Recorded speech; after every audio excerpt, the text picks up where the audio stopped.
Pronto? Vamos lá? Continuando aqui, bom dia. Dia 24 de abril de 2019, aula de Embriologia Geral. Agora a gente está falando estou falando só com a turma 23A. O assunto é continuação do transporte de gametas e eu vou falar também sobre um pouco sobre... Não, hoje não vai dar para falar de fecundação, não. Vamos só falar de transporte, que é bastante coisa. Estou implicado com isso aqui que está com mau contato no cabo. Vou até pedir, quer ver? Oi, Ricardo, faz um favor para mim. Você sabe onde é que é a sala ali de... Sim, É, aqui do lado? Pede um cabo desse para mim. Eu vou te dar esse aqui, ó. Você já leva e vê se o rapaz tem algum outro lá. PV5, né? É aqui lá onde eles dão esses AP3 para gente. Bem, então, eu vou continuar falando hoje bastante sobre transporte e se der tempo a gente fala sobre fecundação, mas acredito que não. Bem, estava falando a última coisa sobre tampão seminal e falando dos macacos, não é isso? E aí eu quero dizer para vocês que a gente também tem tampão seminal. O homem produz um tampão, só que é claro, a produção de sêmen humana é bem menor do que do macaco, por exemplo. E esse tampão, ele não é um tampão que fica rígido por tanto tempo. Mas os meninos sabem que se você produz, se você ejacula, sai o líquido, o sêmen sai na forma líquida e logo depois ele fica meio gelatinoso, tá? Meio endurecido. Ele vai ficar assim por meia hora e depois ele começa a se desfazer aos poucos.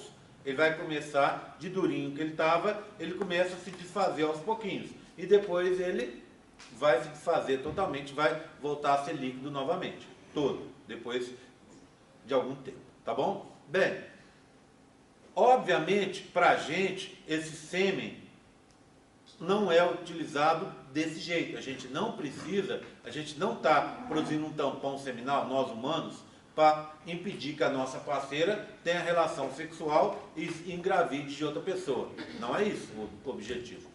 Mas então, para que serviria esse tampão? Muito provavelmente, esse tampão ele vai servir para permitir com que o sêmen seja liberado aos poucos, ao longo de algumas horas, ou pelo menos alguns minutos, no interior, algumas dezenas de minutos, no interior da vagina, no interior do útero. Se você libera aos poucos, você aumenta a chance de ter fecundação. Você aumenta a chance de que os espermatozoides que estejam entrando para dentro do útero consigam escapar dos perigos que estão ali e tenham uma sobrevida maior. Tudo bem? Tranquilo? Bem, como é que funciona esse tampão? Eu tenho um modelinho para mostrar para vocês. É um modelinho que mostra como funciona o tampão e que tem um diferente aqui, que são umas moléculas que eu pedi para serem representadas como na forma de uma tesourinha, tá vendo? Bem, vamos lá. Essas partes aqui, ó, rosa, são Conseguiu? Sim. Jóia. São as moléculas, obrigado. São as moléculas de fibrina. Lembra, eu falei na aula passada sobre fibrina, na hora que eu falei sobre a plasmina e o plasminogênio, lembra disso? Então, fibrina é uma molécula que tem a ver com coagulação e ela está no sangue. Então, ela está indicada aqui, ó. Isso aqui é um filtrado o sêmen é filtrado do plasma também. O líquido do sêmen vem do plasma. Então, tem fibrina, ó. Está aqui, ó, de rosa. Para juntar essas moléculas de fibrina compridas, eu tenho essas bolinhas marrons. Essas bolinhas marrons são duas moléculas que a gente chama de semenogelina. São dois tipos de semenogelina que a gente tem. Deixa eu anotar o nome aqui, ó. Semeno, porque está no sêmen. E gelina, porque ela faz a geleificação, né? Ela vai tornar o sêmen uma gelatina, né? Mais durinho. Então ela faz isso, semenogelina. A semenogelina, ela tem uma outra característica. Ela rouba íons zinco, e o zinco, todo mundo sabe disso, o zinco é extremamente importante para a vida sexual masculina, inclusive, tá? Então tá aqui, ó, um dos papéis do zinco, tá vendo? Tá? Então, ele está roubado aqui, ele está juntado com a seminogelina. E esse zinco, ele é essencial para essa molécula que está aqui, ó. Tá vendo? Eu fiz tesourinhas e pus uma coisa na pontinha da tesourinha para dizer que essa molécula está inativada. Na realidade, ela está inativada porque ela não está com zinco. Essa molécula é muito conhecida, é o PSA. PSA, antígeno prostático sanguíneo. É uma molécula que é produzida pela próstata e vai para o sangue. Então, quando você for fazer seu check-up, o menino for fazer seu check-up todo ano, o médico pede um exame de sangue para ver glicose, né, para examinar a glicemia dele, para ver colesterol e outras coisas, e também o que? Para ver o PSA, para indicar para ele se está tudo ok com a próstata, porque o PSA é indicativo da saúde da próstata. Se você está produzindo muito PSA, está com a próstata muito grande, e próstata muito grande pode dar câncer, tá? Então, PSA serve para isso, mas não só para isso. O PSA está aqui, ó, no sêmen. E está vendo aqui, ó, eu indiquei com as mesmas cores um espermatozoide preso nesse tampão seminal. Tá vendo? Tudo bem? O que acontece depois de algum tempo? A seminogelina, que tinha pego o zinco, ela começa a perder esse zinco, que vai ser capturado pelo PSA. Quando o PSA captura o zinco, ele fica ativado. E ao ficar ativado, ele começa a destruir a seminogelina. Então, olha lá, ó. O que eu tenho depois, tá vendo? Seminogelina sendo destruída, olha bem aqui embaixo, ó. O PSA, a tesourinha, cortando uma seminogelina. E ao destruir a seminogelina, as fibrinas se soltam. E o tampão seminal começa a se desfazer. Ao começar a se desfazer, os espermatozoides ficam livres para conseguir entrar dentro do útero, tá? Bem, conforme eu disse para vocês, o útero é um local perigoso, ele tem que ser muito protegido. Por que ele tem que ser muito protegido? Porque ele é um local aberto. Se você pensar, você tem a vagina, uma entrada, aí ao final da tuba, onde estão as fímbrias, também é aberto.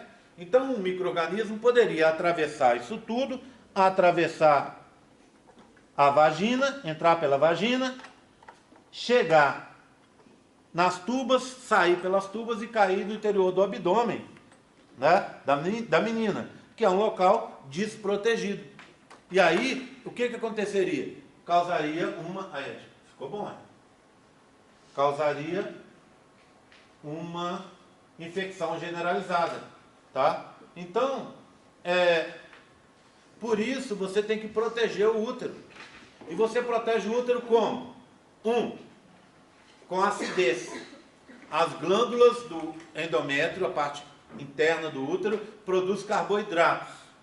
O útero, assim que a gente nasce, ele é invadido, ocupado por bactérias da flora bacteriana nossa.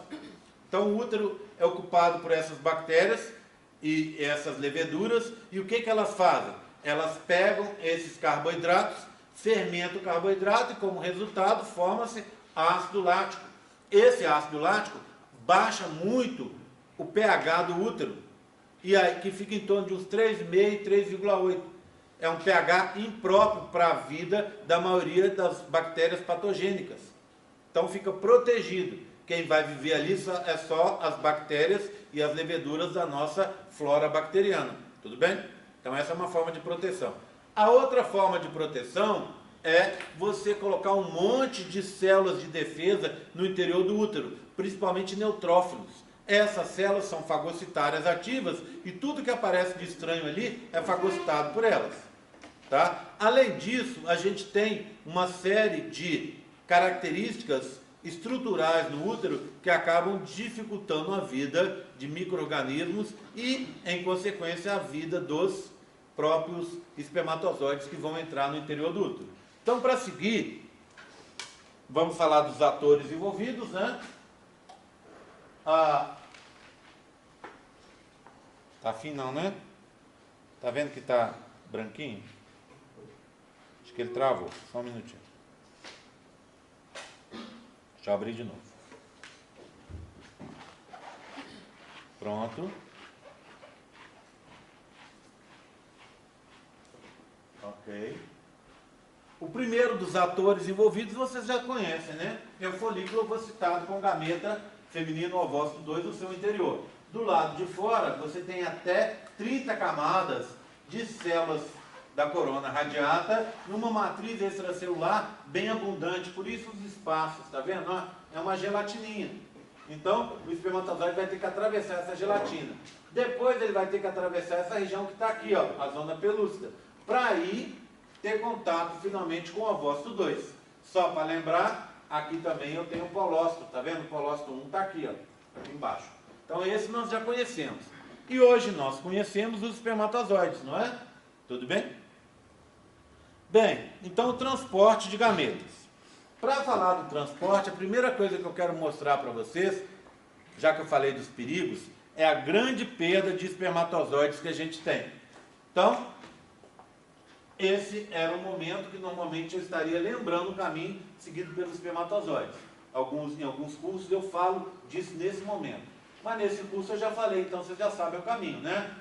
Lá no túbulo seminífero, túbulo reto, rede testicular, ductos aferentes, epidídimo, cabeça, corpo e cauda, ducto deferente, atravessa, cai na próstata se junta com os ductos das vesículas seminais, faz os ductos ejaculatórios, cai na uretra, sai pela cabeça do pênis. E é depositado no fundo da vagina. Quantos espermatozoides normalmente são depositados no fundo da vagina? Em média, 250 milhões. Quando esses espermatozoides, lembra que eu falei de pH 3,5, 3,8? Quando os espermatozoides são depositados ali, haja a próstata. A próstata, lembra lá do exercício de revisão? A próstata produz compostos alcalinos. Esses compostos alcalinos vão aumentar o pH, que vai tender à neutralidade, 6,8, 7,2. Tá? E esse aumento do pH, quando você vai desfazendo o tampão seminal aos poucos, sempre você vai mantendo esse aumento do pH. Então isso é interessante também, para dar mais tempo para os espermatozoides entrarem. Tá? Quando eles entram, o primeiro problema que eles têm que enfrentar depois do pH é um tampão que fica aqui, ó, um tampão mucoso, que serve para proteger o interior do útero. É o tampão mucoso cervical. Vamos pensar nisso? Muco. Um exemplo de muco que a gente produz nas vias aéreas. A gente está sempre produzindo muco. No nariz, começa a ser produzido e é produzido em todo o meu sistema respiratório, tá? Praticamente. Só nas partes mais próximas dos alvéolos que eu não faço mais, não produzo mais. Esse muco, ele serve para umedecer o ambiente, para aquecer o ambiente, tá? E ao mesmo tempo, ele serve para proteger esse ambiente. Então imagina, entra uma bactéria no meu nariz. A tendência dela é bater na parede em algum momento. Quando ela bate, ela fica presa no muco. Esse muco é sempre varrido por células ciliadas. Então ele é empurrado para dentro. E chegando aqui, ele vai cair no esôfago. Tá? Ele sai do sistema respiratório e vai para o sistema digestório. E eu vou engolir isso aí. E ele vai ser destruído, essa bactéria vai ser destruída no meu estômago. Do mesmo jeito, na parte de baixo, eu empurro o muco para cima. Então, se é uma bactéria bem levinha conseguir entrar, passar pelo meu nariz, passar aqui pela minha garganta, ela vai grudar em algum momento no muco e vai ser esse muco aqui para baixo empurrado para cima. De novo, chega no esôfago, eu vou deglutir esse muco e pronto, e vou me proteger. Tá? Bem, muco é o nosso catarro, não é isso? Quando a gente está gripado, a gente produz mais, uma forma de proteger contra essa irritação. E de vez em quando esse muco, quando o ambiente está mais seco, etc., ele endurece, ele perde água e vira uma meleca. Estou contando isso para dizer que a gente produz uma meleca aqui, as meninas produzem uma melequinha aqui, para fechar a entrada do útero, para impedir a entrada de micro-organismos. E também, óbvio, de espermatozoides. Só que isso aqui, esse tampão mucoso no cérvix, então tampão mucoso cervical, não pode ficar o tempo todo aqui. Então, óbvio, no período da menstruação ele é perdido. E no período fértil ele tem que ser perdido também. Senão não tem entrada de espermatozoides e não tem fecundação. Tá bom? Mas, na fase proliferativa e na fase secretória, ele é mantido quase o tempo todo. Se você está grávida, fica fechado aqui o tempo todo. Tá bom? Ok? Daqui a pouco a gente vai falar um pouco mais sobre esse núcleo que controla isso. Então, o que vai acontecer? O primeiro problema que os espermatozoides vão enfrentar é isso aqui. Quando eles atravessam, conseguem atravessar e cair aqui, devido àqueles outros problemas que eu já falei que eu vou descrever mais à frente, a gente tem uma grande mortalidade de espermatozoides. Olha aqui, ó, em média 250 milhões. Quando você chega aqui no corpo do útero, só 100 mil espermatozoides. Você vai falar, não, mas 100 mil é muito. E mais perto de 250 milhões é um nada. Só para vocês terem uma ideia, nesse percurso aí, a gente perde 99,99% dos espermatozoides.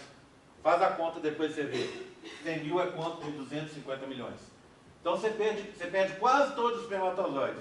E se você for olhar mais para cima, olha aqui, ó, aqui no istmo, dos 100 mil só chegaram 3 mil. E no local da fecundação, lá na ampola, só em torno de 50 a 100 espermatozoides. Então você tem uma mortalidade imensa, porque o ambiente é muito inóspito para esses espermatozoides. Tá? E hoje eu vou descrever como esses espermatozoides conseguem superar esse problema. Além de, óbvio, descrever os próprios problemas. Bem, então vou começar aqui. Primeira coisa que a gente tem que saber é que o útero não é uma coisa lisinha. Ele é cheio de reentrâncias, tá vendo? Ele tem uma estrutura muito complexa. Então, quando a gente olha o modelo do útero, o meu, por exemplo, a gente vê que é uma coisa aberta. Olha a tuba, ela é aberta, mas na realidade não é. Ela é cheia de reentrâncias. Olha a região da ampola, por exemplo, ó, onde acontece a fecundação. Olha como ela é. Então, está aqui o corte da ampola, o corte do tubo inteiro, da tuba. Eu vou ampliar essa região. Olha aqui, ó, cheio de reentrâncias. Então, o que acontece? O gameta feminino pode estar em qualquer ponto desse e vai ser difícil para ser encontrado pelo espermatozoide. Além disso, o espermatozoide é muito pequeno. Então, eu vou fazer um zoom dessa região aqui, ó, aqui para a gente poder ver. Olha o epitélio do endométrio aqui, porque isso é endométrio, né? Parte interna do útero ou da tuba. Olha, é um epitélio ciliado, tá vendo? Células altas. E olha aqui, ó, o nosso espermatozoide teria esse volume. Então aqui poderia ser, é uma sujeirinha, tá? Poderia ser uma cabeça de espermatozoide com uma cauda. Você vê que era uma coisa muito, muito pequena. E como ele é muito pequeno, ele vai ter muita dificuldade e pode se perder aqui. Lembra que esse ambiente, ele está cheio de células de defesa e está com acidez elevada. Então os espermatozoides, a tendência deles é, na maioria dos casos, se perder e acabar morrendo nesse ambiente tão intrincado, né? Outra coisa interessante, já que eu estou falando, para não esquecer de falar mais para frente. Essa junção útero-tubária, tá vendo? Aquela região que vai interligar o útero com a tuba. Ela é praticamente fechada, ó. E ela tem uma característica interessante. Ela responde aos níveis de progesterona. Então, quando o nível de progesterona está baixo, ela fica praticamente fechada. O gameta feminino não consegue passar, muito menos o embrião fecundado. Agora, o espermatozoide, que é pequenininho, passa pelos buraquinhos. Bem, contei para vocês que ela responde aos níveis de progesterona. O que eu quero dizer com isso? Progesterona serve para preparar o útero para a gravidez. Progesterona é produzida pelo corpo lúteo. Então, o corpo lúteo começa a produzir progesterona e os níveis vão aumentando. Só que quando o gameta feminino é fecundado, os níveis ainda estão baixos. Quando o embrião está se formando, nos primeiros dias, esses níveis continuam baixos. Então, a junção útero-tubária fica fechada. Ela vai ficar fechada até o 5º dia. Só que o embrião chega nela no 3º dia depois da fecundação. E aí ele vai ficar preso na tuba durante 2 dias se desenvolvendo. No 5º dia, aí sim, o útero está pronto, os níveis de progesterona aumentaram, aí a junção útero-tubária se abre e o embrião consegue entrar para dentro do útero, tá? Depois a gente vai falar um pouco mais sobre isso. Tranquilo? Repararam então? Então, a primeira coisa que vocês têm que anotar aí é que essa estrutura cheia de reentrâncias, intrincada do interior do útero e das tubas. Aqui é o tampão mucoso cervical que eu acabei de falar para vocês, né? Olha aqui a variação dele. Então, está aqui o muco, ó. Então, óbvio, na menstruação, ele é perdido. Durante grande parte da fase proliferativa e da fase secretória, ele está pegajoso, como se fosse uma melequinha, tá? E fica numa cor turva, branca, esbranquiçada, porque vai perdendo água, igual uma melequinha mesmo, tá? Só que do dia 9 ao dia 16, até aqui assim, ó, ele é, aqui está marcado dia 16, tá vendo? A sua ovocitação foi aqui, ó. Até o dia 16, ele está no nível máximo, ele vai aumentando, ó. Olha, ele vai crescendo a produção. E vai aumentando a produção, e o muco que vai sendo produzido com muita água. Então ele vira, ao invés de virar uma meleca, ele vira um catarro. E o que acontece com esse catarro? Desce pelo útero, né? Você está lá na entradinha do útero, cai na vagina e acaba saindo, manchando a calcinha, tá? Esse ganho de líquido, ganho de água, faz com que ele escorra e abre a abertura do canal cervical ali. Bem, como acontece isso? Isso acontece porque o muco, as células que produzem muco, respondem aos níveis de estrógeno. Então, a partir do 9º dia, você começa a ter um aumento do estrógeno. E aumentando o estrógeno, você acaba produzindo muco mais aquoso. E aí o canal fica aberto. Faz sentido, né? Porque tem que abrir o canal para que o ovócito que você produziu possa ser fecundado, senão não adianta. Tá bom? Ok? Tranquilo? Entenderam isso aqui? Aqui, ó, tem 2 dedinhos com o muco que foi retirado aí, ó, da vagina. Existe um método, a gente vai falar sobre contracepção mais para frente, um método que usa esse muco para a menina saber se ela está no período fértil dela ou não. Então a menina coleta um pouco de muco, enfia o dedinho na vagina, coleta um pouco de muco. Se ela está aqui, ó, quando ele está pegajoso, ou aqui, ó, quando está pegajoso de novo, se ela colocar no dedinho e tentar abrir, ele arrebenta. Agora, se for aqui, ó, quando você está com ele mais aquoso, você coloca e consegue fazer assim, ó, abrir, tá vendo? Até 2 centímetros aqui, ó. Então, isso é um indicativo que você está no seu período fértil.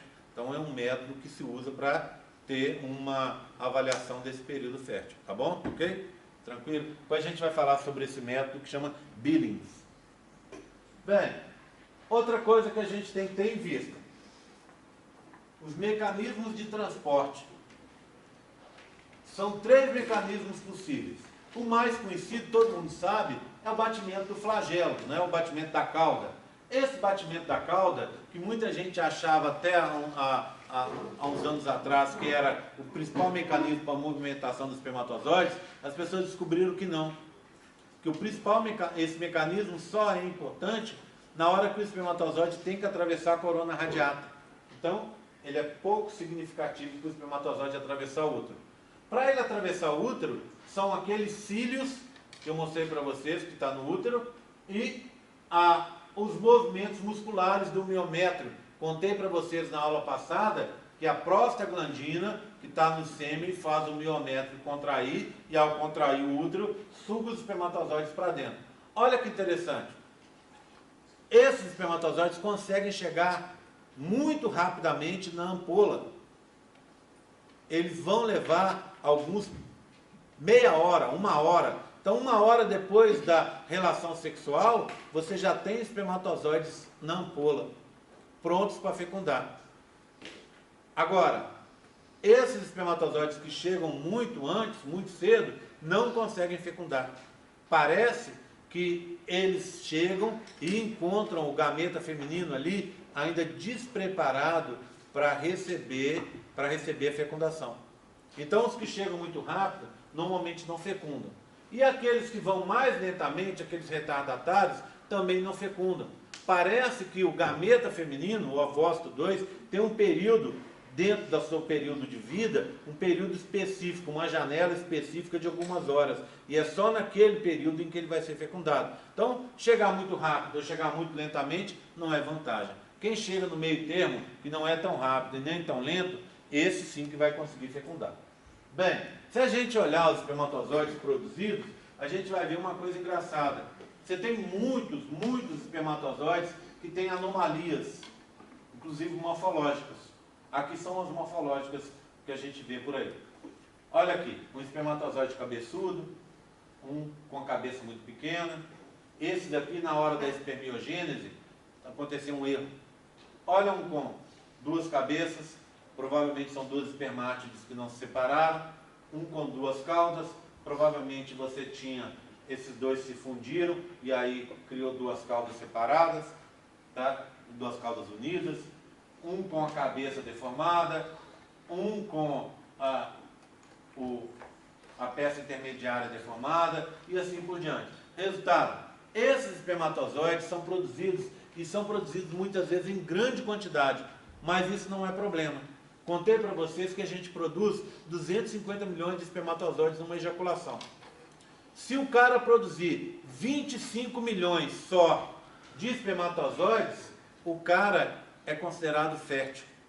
Então você tem uma possibilidade de ter muitos espermatozoides que são defeituosos, porque nós homens, produzimos muito mais do que, entre aspas, seria necessário. Ou que seria necessário se não tivesse os perigos que os espermatozoides acabam enfrentando, tá bom? Ok? Tranquilo? Bem, imagina uma família, um casal que queira ter filhos. O que acontece? Não está conseguindo. Espera-se normalmente um ano, quando o casal começa a ter relações que a gente chama frequentes. Relação frequente é pelo menos dia sim, dia não. Por quê? Porque quando o cara tem relações frequentes, e óbvio, desprotegidas, a menina acaba sempre tendo no interior do genital dela espermatozoides. Então a chance de ter fecundação aumenta. Bem, se a pessoa tem esse tipo de comportamento, o casal tem esse tipo de comportamento, a chance de gravidez por ciclo é de 10%. Então vocês vão ver que entre aspas, uma incongruência, porque eu vou falar muito dos perigos aqui e a chance de gravidez, se você tem relações frequentes, é de 10% por ciclo. Então é uma chance elevada. Em outras palavras, um casal que queira ter filhos e que tente isso ao longo do ano, vai conseguir. Tá? Se não conseguir, é que tem alguma coisa errada. Aí o que o médico faz? Primeira coisa, você vai na consulta, o médico especialista em reprodução, ele vai te perguntar frequência das relações, é importante. Se você tem relações raríssimas vezes, chance de engravidar mínima. Não está tomando anticoncepcional? Não, porque se você está tomando, não vai engravidar, óbvio. Tá? Então, se está tudo certo e você não está conseguindo engravidar, é um problema com o marido ou com a mulher, ou com ambos. Então, o médico vai pedir exames. O primeiro exame que ele pede é um exame chamado, um espermograma. Você pega um potinho, fica 6 dias sem se masturbar e sem ter relações sexuais, depois se masturba e coleta os espermatozoides ali naquele potinho. Leva para o laboratório, vai ser avaliado o volume, porque se você está produzindo muito pouco, complica. Então, o volume e avaliado a saúde dos espermatozoides. São avaliados os espermatozoides e dentro dos espermatozoides são avaliados aqueles que têm problemas. Se você tem 10% só daquele total que são saudáveis, tudo bem, a sua fertilidade está normal. Se baixou disso, aí você começa a ter infertilidade. Aí tem que correr atrás do que está causando essa infertilidade. Normalmente essa infertilidade é causada, na maioria dos casos, por varizes no testículo, é o que a gente chama varicocele. Tá? E existe tratamento para isso, e a pessoa consegue ter a fecundidade aumentada e consegue engravidar. Tá? Bem, agora, outra coisa importante que a gente tem que lembrar. Como é que funciona essa história? Antigamente, tinha-se uma ideia de que a gente produzia muitos espermatozoides Porque o cara pensava, são duas tubas. Metade dos espermatozoides vão para uma tuba, metade para outra. Por isso que tem que produzir tanto, um dos motivos era esse. Aí foram estudar e descobriram que não, que os espermatozoides que vão para a tuba errada, a tuba onde não ocorreu a ovulação, eles têm problemas, ou têm problemas morfológicos ou fisiológicos, não são espermatozoides normais. Então os espermatozoides estão procurando o local certo para achar o ovócito 2. E aí foram estudar os mecanismos e descobriram isso aqui, ó, um mecanismo que a gente chama de... eu estou sem o mouse, não vou conseguir ampliar. Um mecanismo que a gente chama CAT-SPER. Então, o que é isso aqui? Membrana plasmática do espermatozoide. Lá você tem um canal cation, SPER, espermatozoide. Então é um canal vazante de cálcio que está presente nos espermatozoides. Cálcio, SPER, espermatozoide. Esse canal deixa entrar o cálcio. E ao entrar o cálcio, o espermatozoide muda o seu movimento. Lembra do exame que eu falei para vocês, o espermograma? Quando o cara faz o espermograma, o técnico do laboratório procura os espermatozoides que elimina, vai tentar quantificar a quantidade de espermatozoides que têm defeitos e vai tentar quantificar os espermatozoides que têm o movimento correto. O que é o movimento correto do espermatozoide que está no sêmen? É o movimento retilíneo. Então ele vai ver quantos estão com movimento para frente, retilíneo, quantos estão parados e quantos estão com movimento meio errático. Os parados e os com movimento meio errático têm problemas. Então ele vai tentar quantificar. Tá? Se ele tiver 10% do total com movimento retilíneo, normal a fecundidade do cara. Tá? Agora, esses espermatozoides com movimento retilíneo não servem para fecundar. Lembra do útero cheio de reentrâncias? Vem o espermatozoide com movimento retilíneo. Para na reentrância e fica preso. Não vai para frente nem para trás. Acaba morrendo. Lá no útero, então, o espermatozoide tem que ser capaz de fazer movimentos, sair fora daquelas reentrâncias. E começou a ser descoberto como isso acontece com a descoberta do CAT-SPER. Então, está o espermatozoide com movimento retilíneo. Abriu o canal de CAT-SPER aqui, ó, ele muda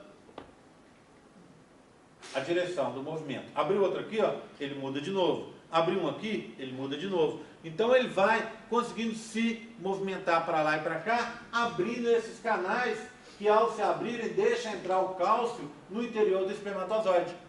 Tá? Bem, só que existe um outro componente para que o canal se abra. Antes disso, tem que ter um ligante que é a progesterona. Aí faz sentido, né? Porque cálcio a gente tem toneladas no nosso organismo. É um dos... Eu vou falar, por exemplo, na hora de falar de fecundação, vou falar bastante de cálcio.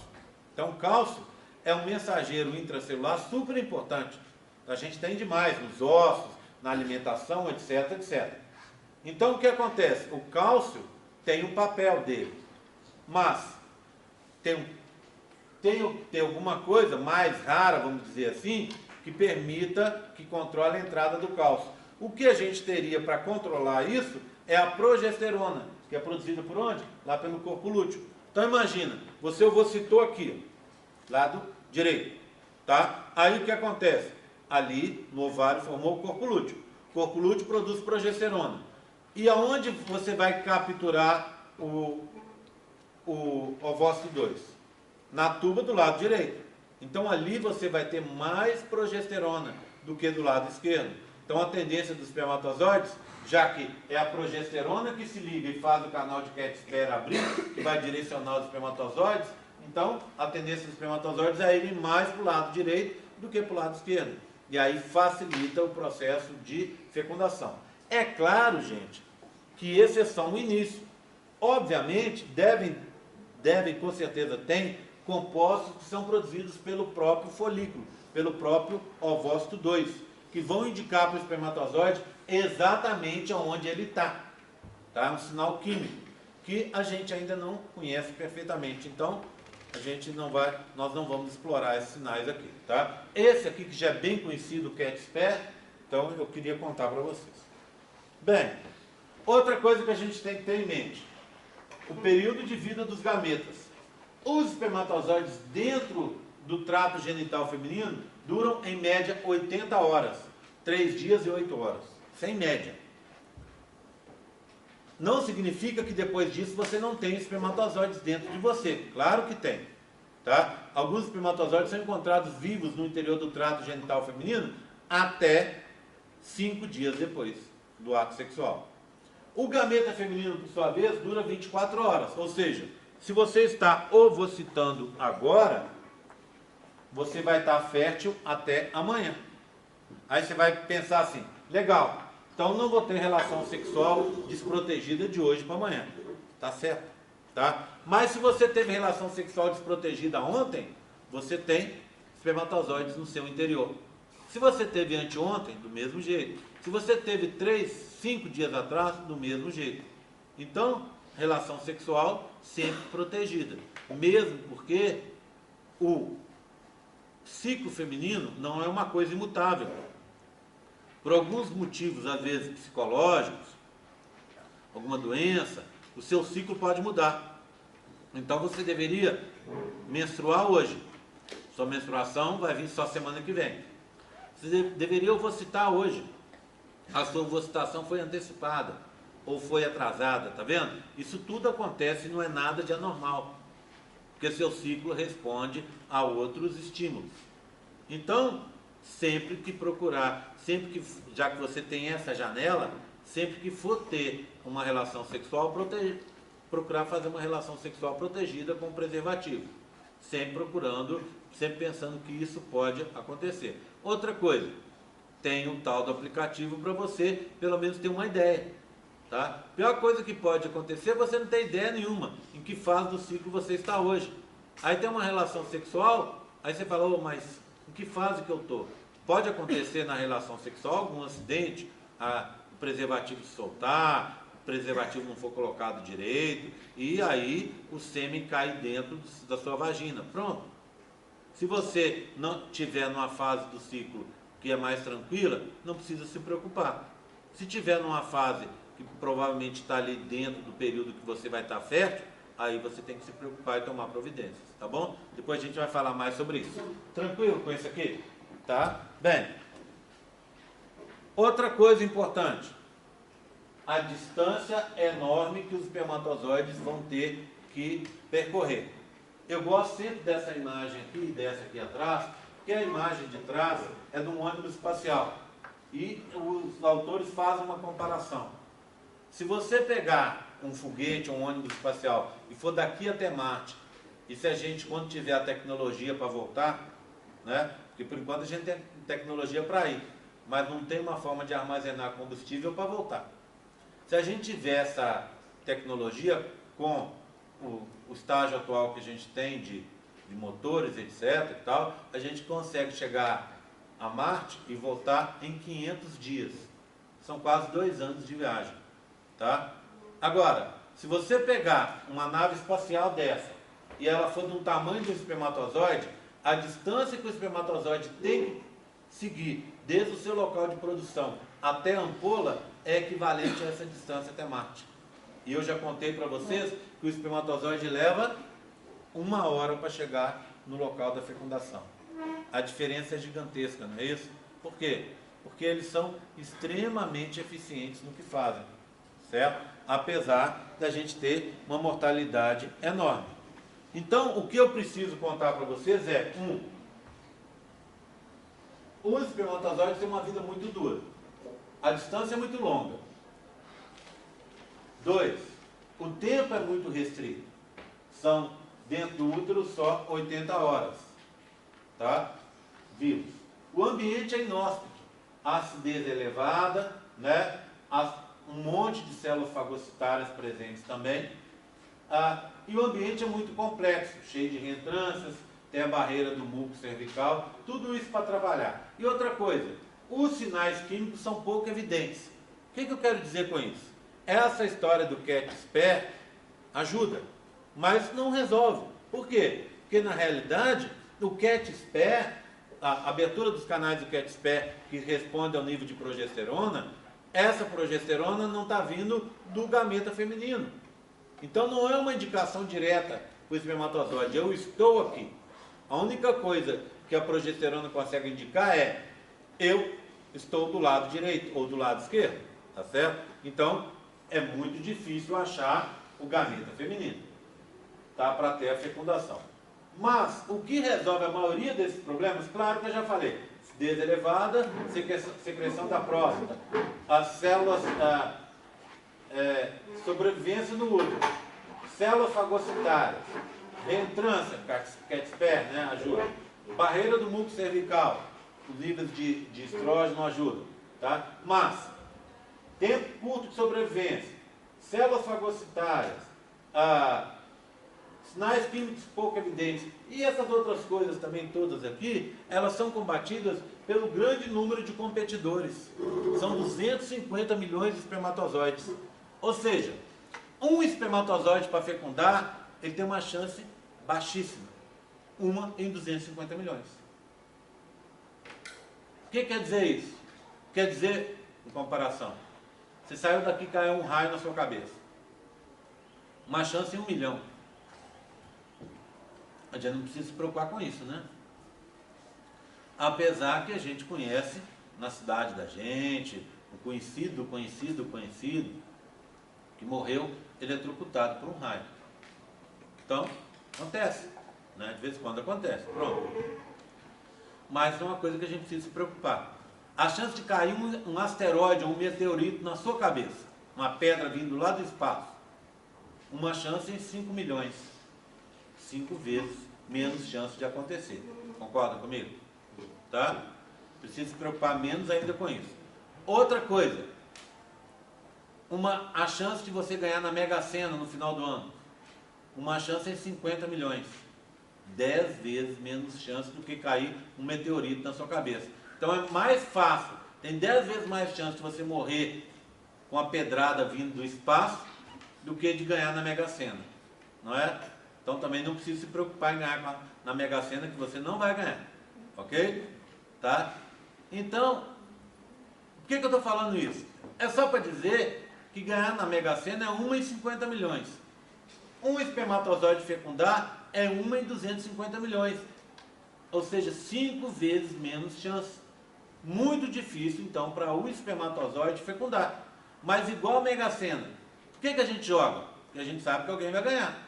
Não é? É um concurso que não tem segunda chance, né? Ele não acumula. Do mesmo jeito, o espermatozoide. Alguém vai conseguir fecundar. E como eu disse para vocês, apesar desse monte de riscos, a distância, as células fagocitárias, a acidez, as reentrâncias, o muco cervical, apesar de tudo isso para atrapalhar, a chance é de 10% em cada ciclo. Portanto, a gravidez acontece, né? E a gente está aí, tá um mundo cheio de gente para comprovar que realmente o negócio dá certo, tá? É um local muito protegido, mas que tem meios, mecanismos para permitir com que essas células tão diminutas, né, consigam chegar lá e fecundar. Na aula que vem, eu continuo o assunto falando do momento em que os espermatozoides estão encontrando o gameta feminino. Aí na próxima aula, a gente vai falar da fecundação propriamente dita, tá? Aí eu falo de fecundação e já vou falar para vocês do processo que vem a seguir, que é a clivagem. Eu vou colocar para vocês hoje, vou ver se hoje eu consigo colocar, um questionáriozinho sobre clivagem, que é matéria que eu espero estar podendo arranhar na semana que vem, podendo estar falando dela na semana que vem. Oi? Semana que vem não tem aula na quarta. Você não podia jogar até outro? Posso sim, jogando mais. O meu problema é o seguinte, deixa eu te explicar. O meu problema é o seguinte, segunda-feira eu tenho aula, e eu faço um questionário único, tá? Eu até poderia, mas aí eu teria que fazer um questionário para vocês e um questionário para a biologia. Para me facilitar a vida, eu prefiro que fique realmente para domingo, tá? Apesar de dificultar a vida de vocês, vai facilitar a minha. Se eu tiver 2 questionários, aí fica bem mais complicado corrigir. Mas vou pensar na ideia com carinho. Não, nem simplesmente até o domingo, só até terça, então. Não, tá, mas o meu problema é justamente isso. Se eu vou aumentar até terça, eu não posso para biologia, porque a aula da biologia é na segunda. E a intenção é que o pessoal assista o vídeo antes da aula. Então eu teria que fazer um vídeo para vocês, um vídeo separado para biologia e questionário separado para um e para outro. Eu até posso fazer. Mas sabe o que acontece? O meu problema é o aluno Zé Mané, que vai pegar, ao invés dele fazer, ele é da biologia, ao invés dele assistir o vídeo para biologia, ele assiste o vídeo da nutrição depois, entra na lista da nutrição, e aí eu, em teoria, não poderia dar nota para ele, mas como ele fez, eu fico numa sinuca de bico, vamos dizer assim. Tá? Então, assim, infelizmente, sabe, aos certos acabam pagando para aqueles que aprontam. Então, às vezes a gente tem muita coisa bacana que poderia fazer, mas tudo que eu faço aqui, eu sempre penso, qual dor de cabeça que vai me dar? Não é assim, qual que é o resultado disso para os alunos? Eu penso também, claro, mas sempre, logo depois que eu penso no resultado que isso pode dar, eu sempre penso na dor de cabeça que isso pode dar. Por exemplo, o questionário que vocês estão fazendo. Qual que é a ideia? Que as pessoas tenham tempo para fazer e para estudar. Se você copiar de outra pessoa, mas é seu. Né? Se você pegar e não vier aqui fazer os esboços dos modelos, para colocar lá, eu te dou esse pontinho. Se você copiar de alguém, mas o azé é seu, que isso vai refletir na prova. Então aí eu posso fazer.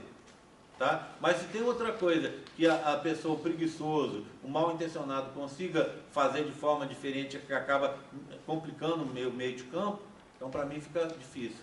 Então, em teoria, eu vou abrir para o domingo, tá? Agora, o que eu teria de possibilidade é fazer diferente. Eu abri para vocês depois que fechar a biologia. Mas aí a gente... eu acho que talvez dê certo. Me lembra então para a gente fazer assim? Eu abro para biologia até domingo e depois, na segunda-feira, eu reabro para vocês com separado. Tá? E aí eu aviso o aluno que se ele fizer errado, eu não vou considerar. Tá? Mas tudo isso eu preciso que alguém me manda uma mensagem no grupo ou privado, eu até prefiro, para que eu consiga lembrar de fazer isso. Tá bom? Tá certo?